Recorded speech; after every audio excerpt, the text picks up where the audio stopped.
Hello, friends. I'm Alan Fadling, and you're listening to the Unhurried Living Podcast, where we inspire you to rest deeper, live fuller, and lead better. Many Christian leaders are tired, not just physically, but soul weary. The constant demands of their work, the pressure to produce, the pull of urgency can quietly erode our intimacy with God. Today, I'm joined by Travis West, author of The Sabbath Way.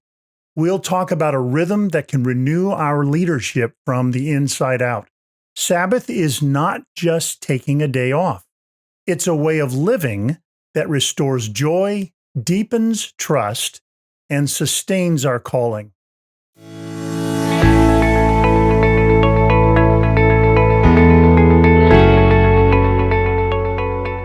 If you're new to the podcast, welcome. I'm so glad you found us.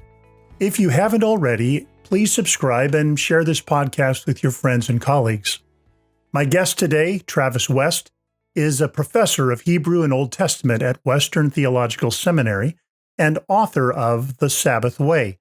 In this book, he invites leaders and everyday disciples to recover Sabbath, not as a burdensome rule, but as a life-giving rhythm that can protect us from burnout and anchor us in God's abundance.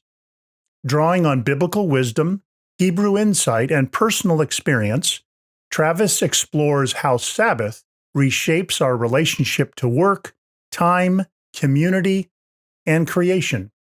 In our conversation, we'll talk about why Sabbath is a quiet but powerful form of leadership, how it challenges our productivity-driven culture, and how it can become a wellspring of joy, gratitude, and spiritual resilience. Whether you feel stretched thin or simply long for a deeper pace with God, this episode will help you imagine and live a more unhurried, sustainable way of leadership. Now, let's dive into my conversation with Travis West. Well, Travis, thanks so much for taking some time for this conversation. I've really enjoyed reading your book, The Sabbath Way. And as we begin, would you be willing to just share a little bit of your own journey with the practice of Sabbath? You know, how it's been a discipline that's provided you with a great deal of life and joy, it sounds like. Absolutely. Well, it's really wonderful to be here, Alan, and so grateful for this opportunity. Yeah, I mean, my relationship with the Sabbath uh, kind of goes back to my childhood. We did not have a Sabbath practice when I was a kid in my immediate family, but my mom, when she grew up, she experienced that kind of quintessential Puritan legalistic Sabbath that Oh, was boy. very strict, and it was all about rules, and it was a long list of really enjoyable things that she was not allowed to do on the Sabbath. So Yes. she grew up on a lake, and they weren't allowed to swim in the lake. She had other kids in the neighborhood. She wasn't allowed to play with the other kids in the neighborhood. Um, and so she and my dad kind of had very different experiences and decided not to incorporate really any Sabbath in our life. And so my only kind of vague experiences of Sabbath were my mom's stories and some kind of contemporary version of that when we would go visit my grandparents. They had loosened up a little bit over the decades, um, Uh, but it was still a pretty strict day. And and so I was really glad that we didn't have a Sabbath practice because I like playing outside and I like playing with my friends and I like, doing whatever. I like having fun. Um, and so I was really glad for that. And it was just a normal day like every other day in our household. And then I kind of with it in college one year with some friends, and it was really fun. We just didn't do any homework on Sundays, and we hung out, we talked, we ate together, we rested together. It was just a really wonderful day. And then we moved on to other living arrangements and completely lost touch with that practice uh, until fast forward maybe 8 years later, my wife and I are married. We're in our third or fourth year of marriage, and I'm a full-time seminary student. And she has been experiencing and struggling through what was at that time and remains today a mysterious chronic illness that had significantly limited what was possible for her physically. She wasn't really able to drive or work outside the home, but I had been given this opportunity to travel to Jerusalem for the summer to study biblical Hebrew.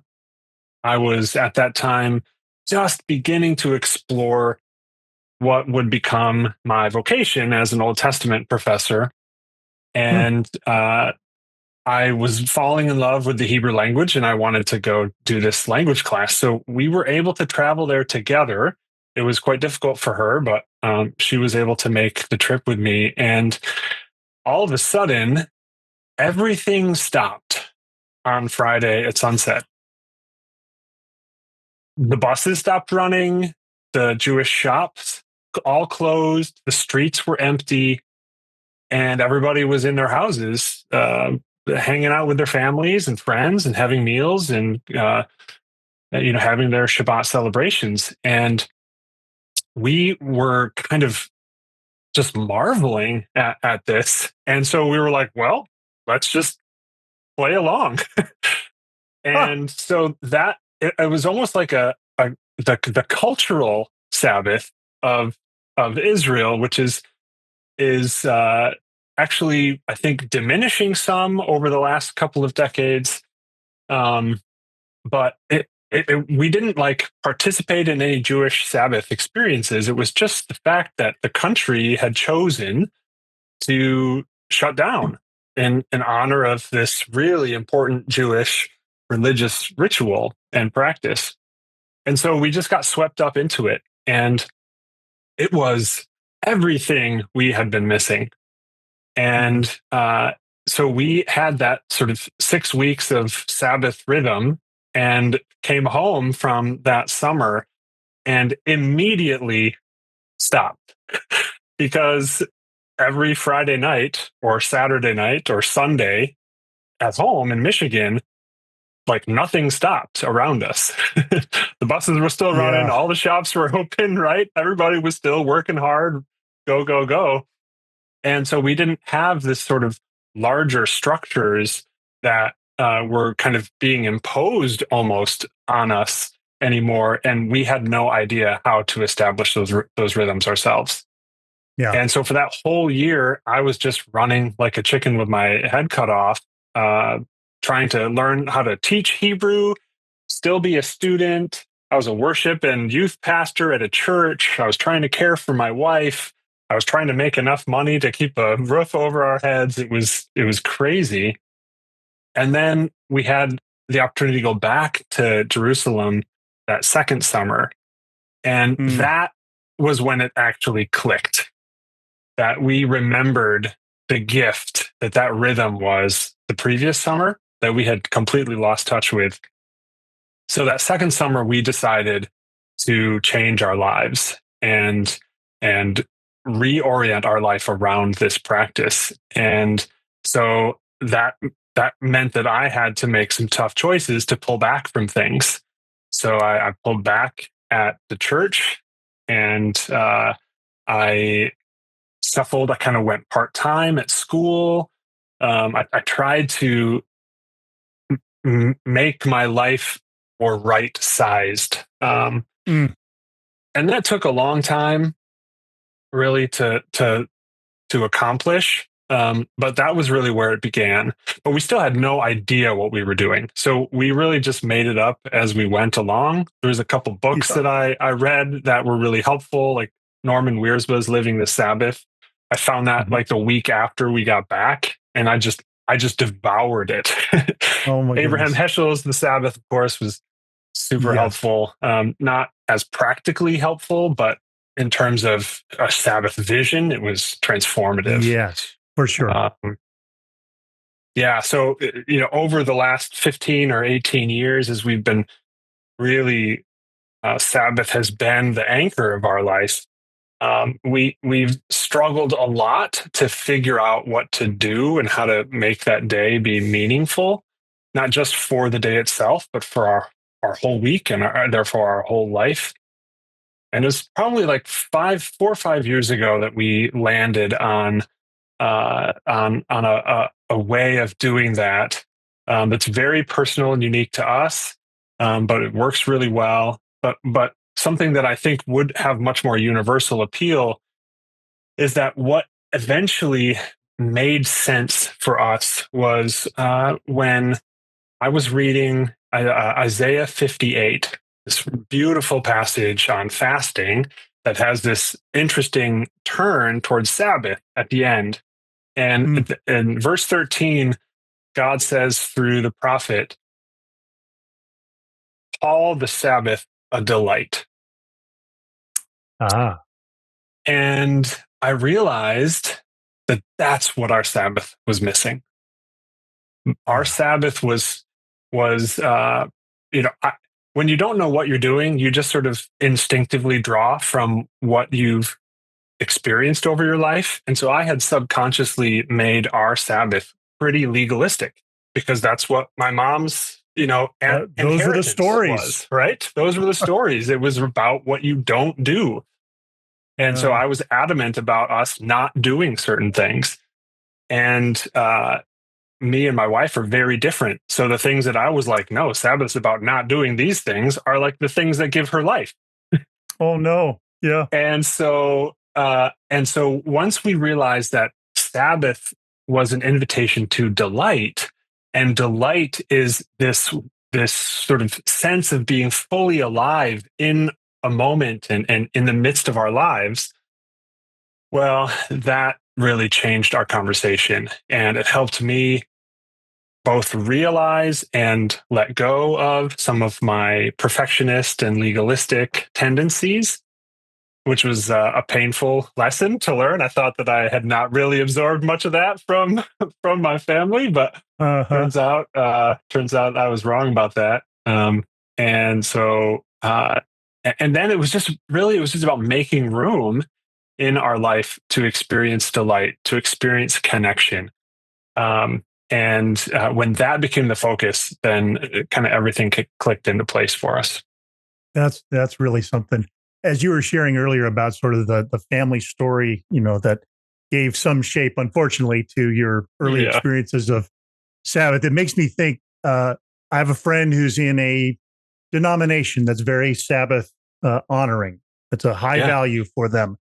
Okay. And I remember him saying something. He said, you're practicing the Sabbath right, depending on which end of the Sabbath day you look forward to most.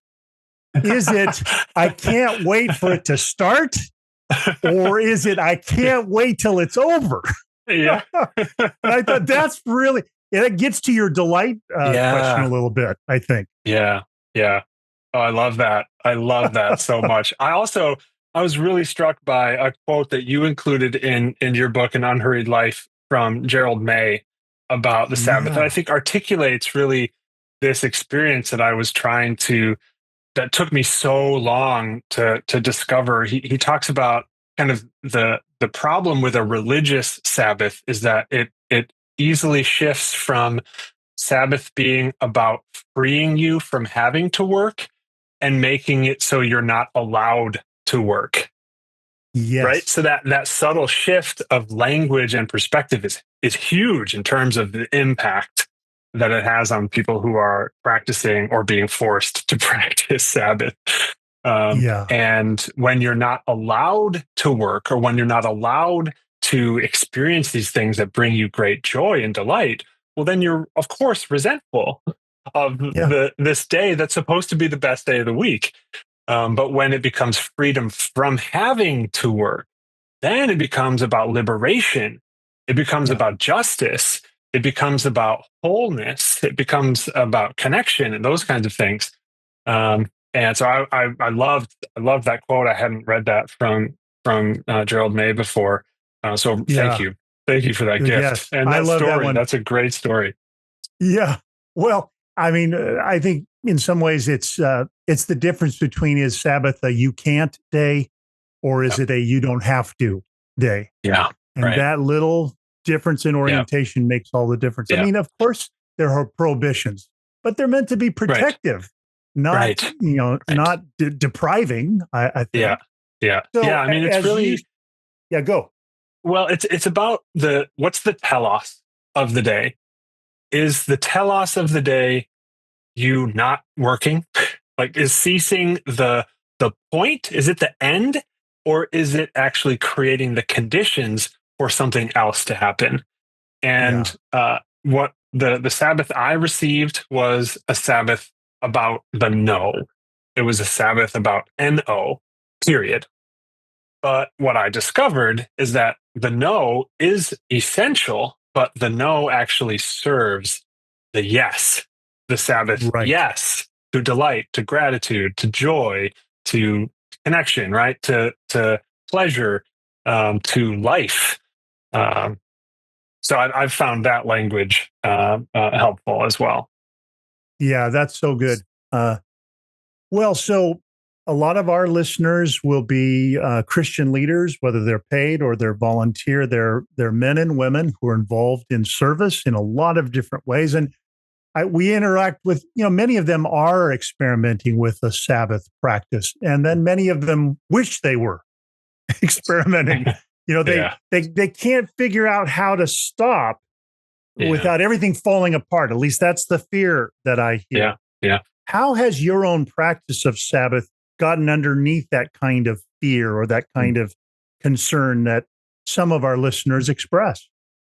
Yeah, it's a great question. I mean, and there's a reason why. Well, okay. Let me start with a biblical story. Really, the first moment in biblical history where Sabbath is commanded. It's not in Genesis. It's in Exodus 16, right Mm. after the Israelites were liberated from Egypt. That's in like 14 and 15. And in chapter 16, they're in the wilderness. And now it's like, well, now what? There's no food, there's no water. How are we going to survive? And so God provides manna. That's the story of chapter 16. But really, the point of the story is to introduce Sabbath. And Sabbath becomes this practice by which the people of Israel are transformed from their 400-year-old identity as slaves in Egypt into a new identity as God's freed and beloved people. And so the Sabbath is God's first order practice, his Yeah. first attempt to put the people of Israel into a position to be transformed. And so Sabbath is fundamentally about identity transformation. And but the structure in which God does that is fascinating. So Sabbath creates the conditions that require the people of Israel to trust God as provider. So, I mean, the sort of conditions of the manna provision are famous, right? You have to only gather enough for one day. If you try to keep it for the next day, it'll wake up with maggots in the morning. But on the sixth day, you gather. It's uncertain in the Hebrew, which is actually kind of remarkable. It's Mm. uncertain if you gather enough for 2 days, and the second half will sort of persist until the morning, or if you gather the same amount as every other day, but it will be doubled and Oh, it will sort of be provided for you on the next day. The Hebrew is ambiguous, which wow. interestingly, a kind of theological exegetical aside, there is a similar kind of uncertainty in the Greek of the Lord's Prayer, that the word "give us today our daily bread," the word Uh-huh. "daily bread" only appears once in the whole New Testament, and so they don't know exactly what the word means. And so some people say it's "give us today tomorrow's bread," with the sense of like, allow what you provide today to be sufficient for uh, for this moment, but also like for moving forward in my life. Double today's amount for tomorrow. Um, and so, this story in Exodus 16 is really about trust. The Sabbath is about positioning the people of Israel, putting them in a position where they have to trust God. And I think that is really relevant to the question. It's a long-winded, unhurried, perhaps, way of getting back to your question, which is, the first thing we have to do when we begin to experiment with Sabbath practice is trust.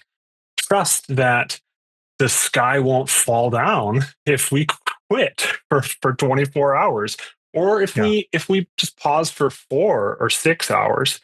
If someone doesn't feel like they can do 24 hours, maybe just an afternoon or a morning.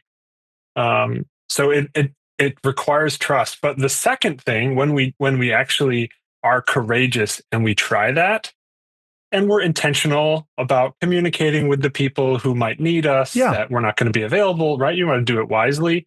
You don't want to just sort of cut ties and disappear as a leader. But the second thing we'll realize, we go from trust to humility because we realize that it's actually not quite accurate to say that everything will fall apart if I rest. And maybe that humility can lead to some self-awareness about some unhealthy habits of work that we have either imposed on ourselves or allowed to be imposed on us by the culture of the place that we're leading. And honestly, the church is as bad as any institution in America in this regard, unfortunately.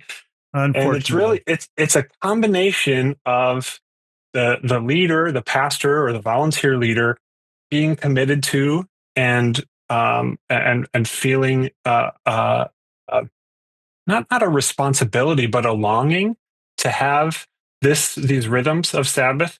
But it also is there's a responsibility on the part of the congregation to respect that and recognize that if they want their pastor or their leader to be well over the long haul of ministry, then they have to have right-sized expectations and a Sabbath practice, a Sabbath rhythm ought to be central to that, to those expectations.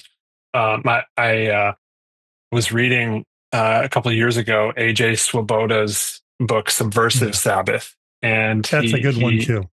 Yeah, it's great. He was reflecting back on when he was a pastor. He's a professor now, but he said that as a pastor, he would have likely been fired if he had failed to keep 9 of the 10 commandments.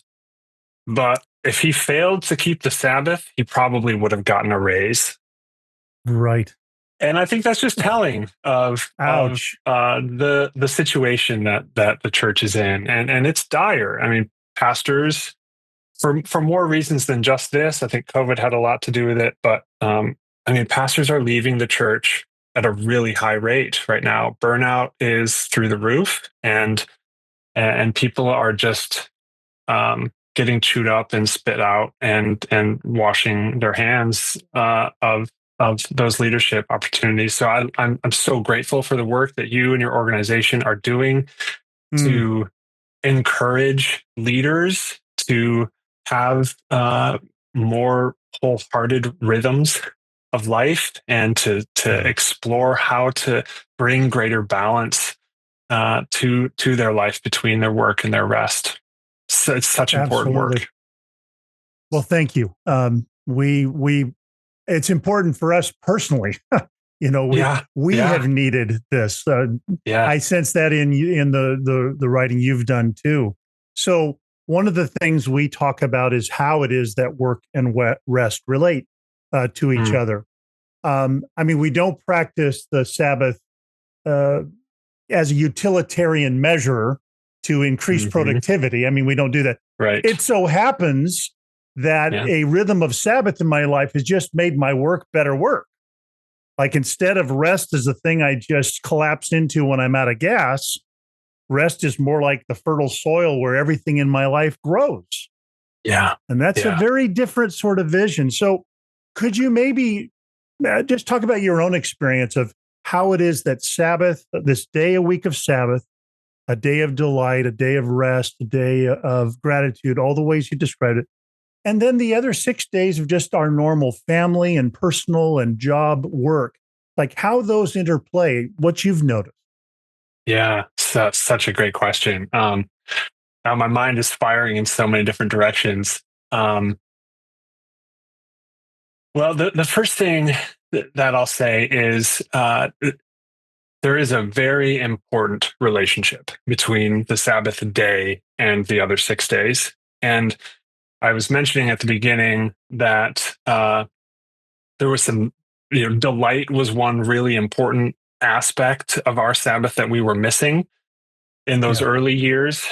Another really important aspect that we were missing was precisely this connection between the rhythms of work and rest, or between our Sabbath day and the other 6 days. And it was rereading Abraham Heschel's book, The Sabbath, that there was just a sentence in there that all of a sudden just reframed basically reframed my whole life in one sentence. Oh In my. his very poetic way, he says something like, the Sabbath cannot wander through the weeks, like a lonely stranger exiled from the other 6 days of the week. It has to, he says, uh, the Sabbath day and the other 6 days have to have a spiritual correspondence.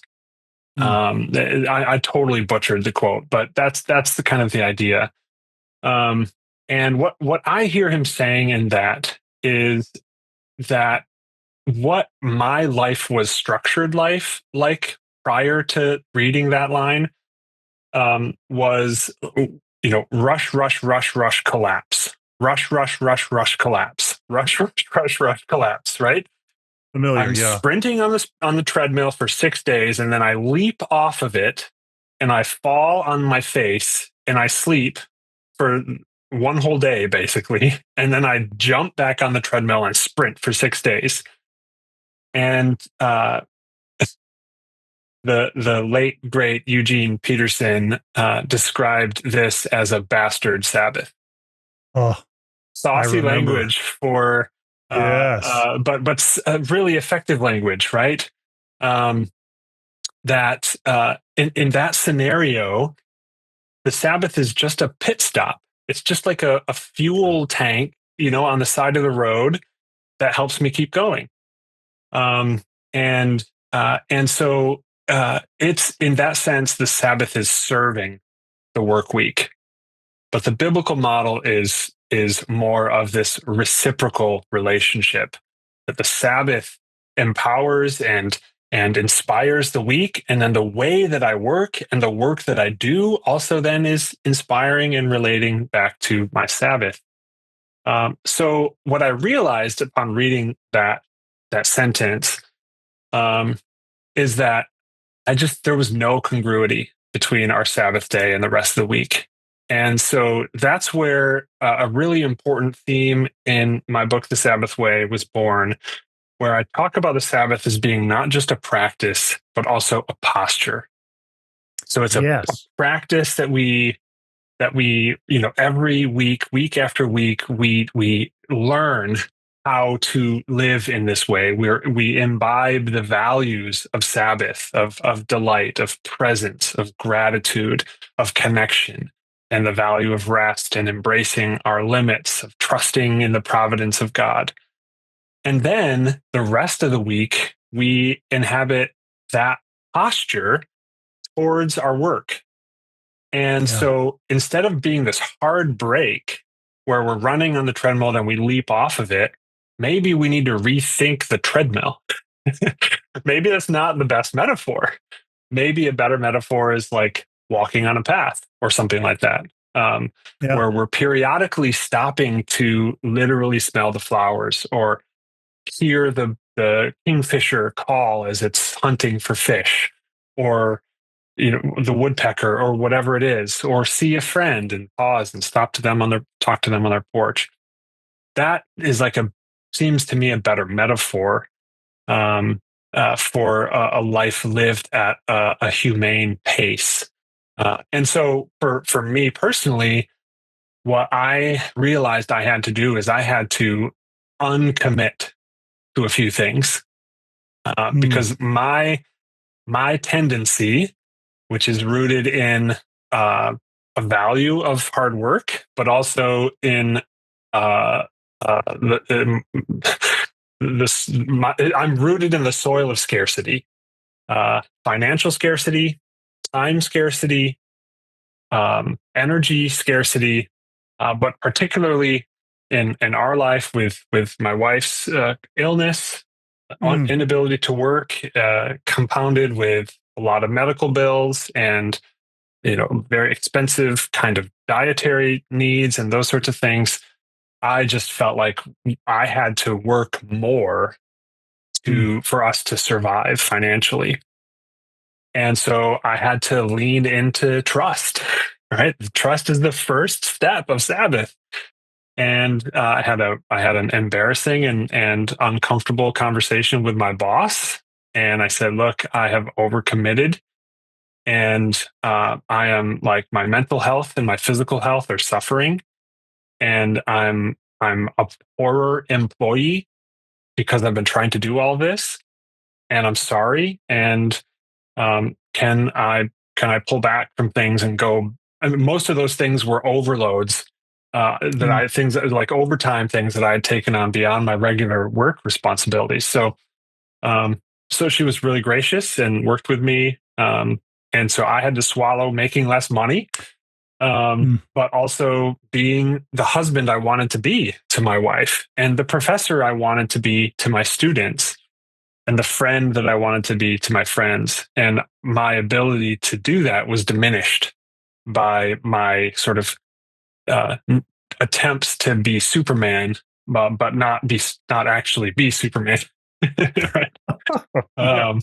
Yeah. So our Sabbath practice has really transformed really every facet of our life.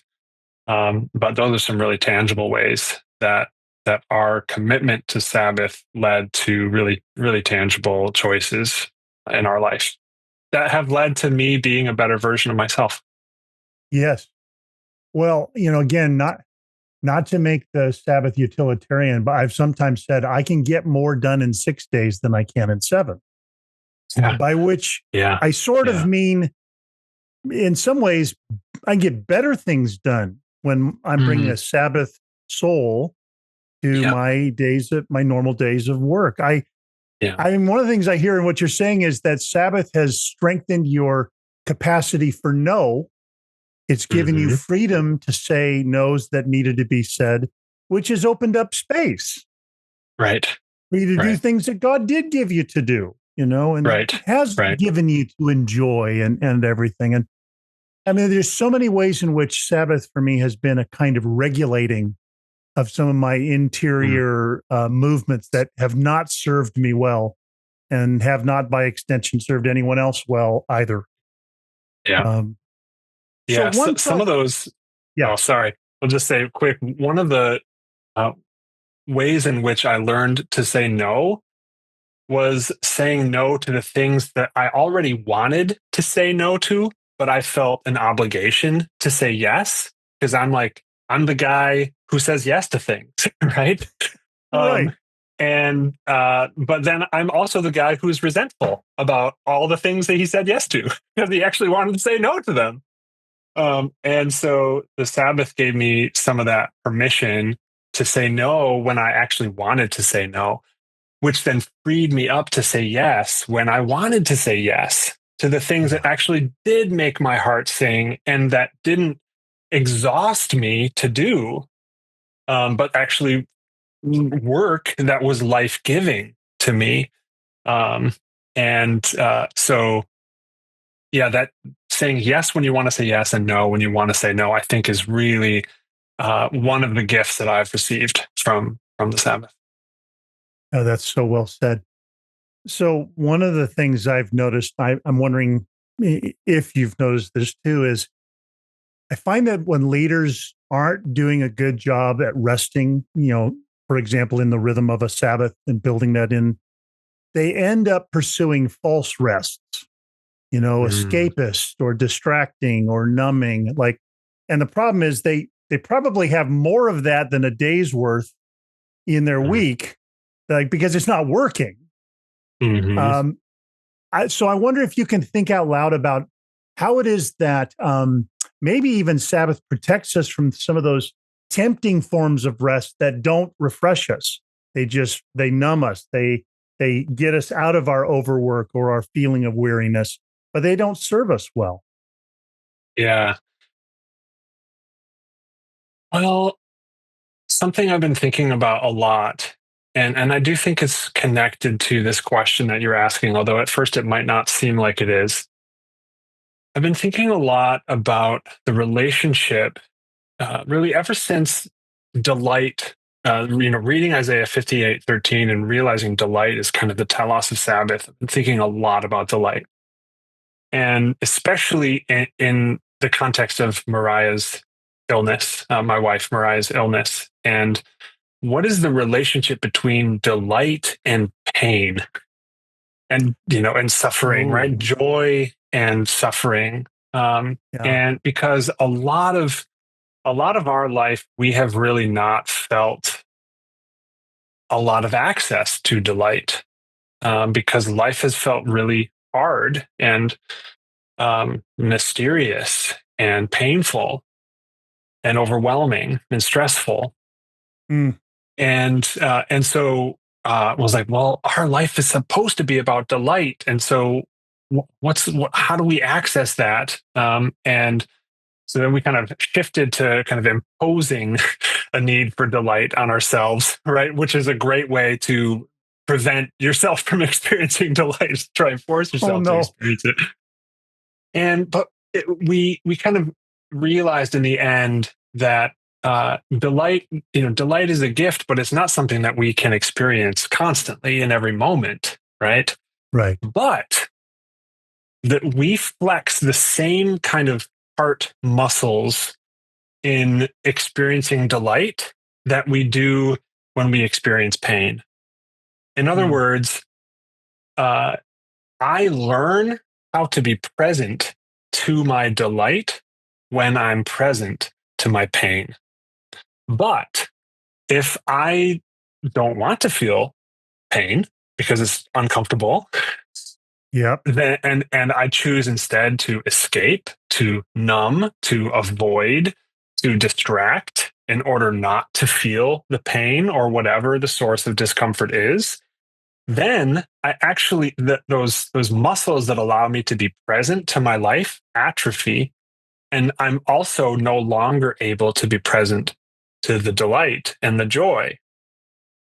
And so when I'm no longer able to be present to my life, to the good or the bad, then I am compelled more to just seek distraction and escapism and numbing and addiction because I don't know how to be present. And the prospect of being present is terrifying because I have this like life's worth of avoided pain that's waiting for me, Oh, right? At yes. least that's what I tell myself. And it's probably partly true. But there's also a life's worth of joy that's waiting for me as well. And I mean, I often think of like the ending of the movie Inside Out, the great Mm, Pixar movie, where it's like the joy and the sadness come together. And when the joy and the sadness comes together, we actually live a whole and complete life. But if we keep rejecting sadness and try to just only experience joy, then we actually won't be able to experience either. So I don't know if that maybe addresses every single aspect of the question that no. you were asking, but I do think that it's really central to that. And I do think that for a lot of people, who for one don't feel like they have time for Sabbath, and two spend a lot of their days doing kind of numbing, escapist activities. My suspicion is that there is a lot of a lot of unaddressed pain in their life, Yeah. and that has really, it's really pulled them out of living their life, and so they're never really present anywhere. And one of the really, really important parts of my wife's and my Sabbath practice has become just a journaling reflection practice that my wife is kind of a professional journaler. Mm. And she's filled dozens and dozens and dozens of journals. And she's actually writing.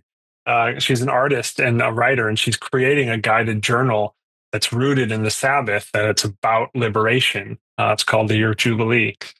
And Wow. so we've been working through some of those pages together.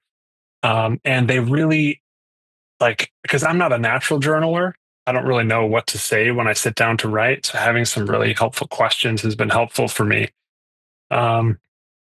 And that process has given me the internal space to do the internal work to show up more wholeheartedly to my life. And my wife likes to joke that our Sabbath day is actually our most important work day of the week because we're Ah. doing the internal work, Uh-huh. which is the work of getting perspective on your life, and learning about yourself and how you show up and how the ways that you're showing up are shaping you and those around you. And so that's been really helpful for me, in precisely this question. It's given me space inside Yeah. myself, cultivating a deeper and more nuanced interior life, which is able to hold more of the pain that is always present in everyone's life, not just my life, Sure. not just my life, of course, with my wife's sickness, but everyone experiences pain, and no one likes it. But if we don't learn how to hold it well, then we'll be cutting ourselves off from joy as well.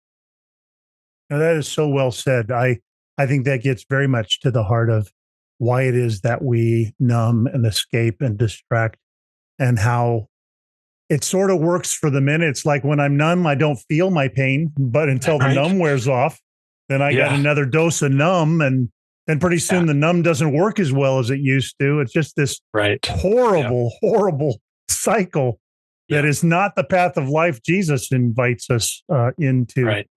So, as we kind of bring our conversation to a close, I'm thinking some of our listeners are saying there's so much good here. I want to enter in, but I feel resistance from the context I'm in. Mm. Sabbath would not be on the top 10 list of things my supervisor wants me thinking about. There's internal Yeah. Yeah. resistances. There's so many what feel like barriers to entry.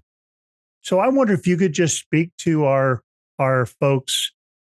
What would you invite somebody as a first little step to take to try on this Sabbath invitation?